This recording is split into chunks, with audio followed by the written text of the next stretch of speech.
4-5 февраль күндөрү бизнес чөйрөсүнүн 5+1 форматындагы форум өтөт. АКШнын ишкерлери Борбор Азия өлкөлөрү менен алаканы талкуулайт. Анын алдында ири компаниялардын өкүлдөрү Кыргызстандын кызмат адамдары менен өзүнчө жолугушууну суранышкан. Аларга өлкөнүн инвесторлорго түзүлгөн шарттары тааныштырылды.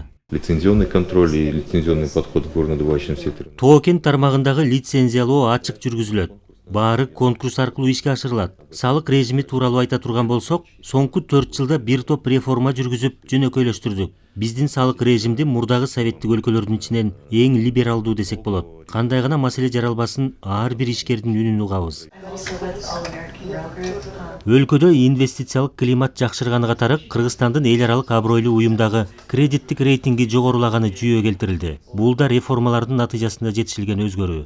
АКШдан келген делегациянын курамында Pfizer, Abbott, StoneX, Money Group, L American Rail Group, Panjay Global LLC сыяктуу темир жол, медицина, тоокен жана башка тармактардагы белгилүү компаниялардын өкүлдөрү бар. Current mine that we have right now is we're developing a mine in Armenia. Биз тоокен тармагында иш алып барабыз. Азыркы учурда Армения менен кызматташып жатабыз. Кыргызстанга да бир катар сунуштарыбыз бар. Сиздердин өлкө алтынды көп көлөмдө өндүрөт.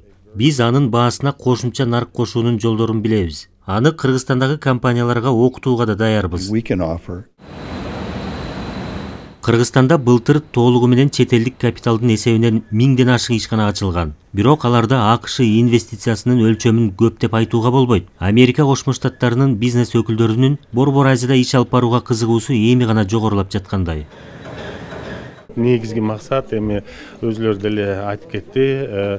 Биз Америка тараптан биз Кыргызстанга инвестиция жасаганга даяр болуп атабыз.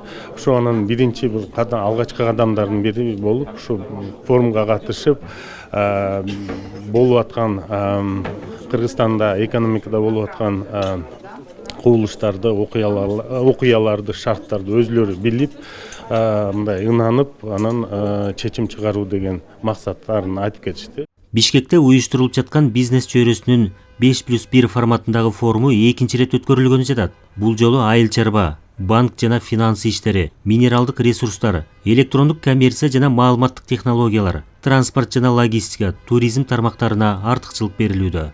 Калыгул Асанбаев, Чыңгызхан Калбердиев, Ала Тоо 24.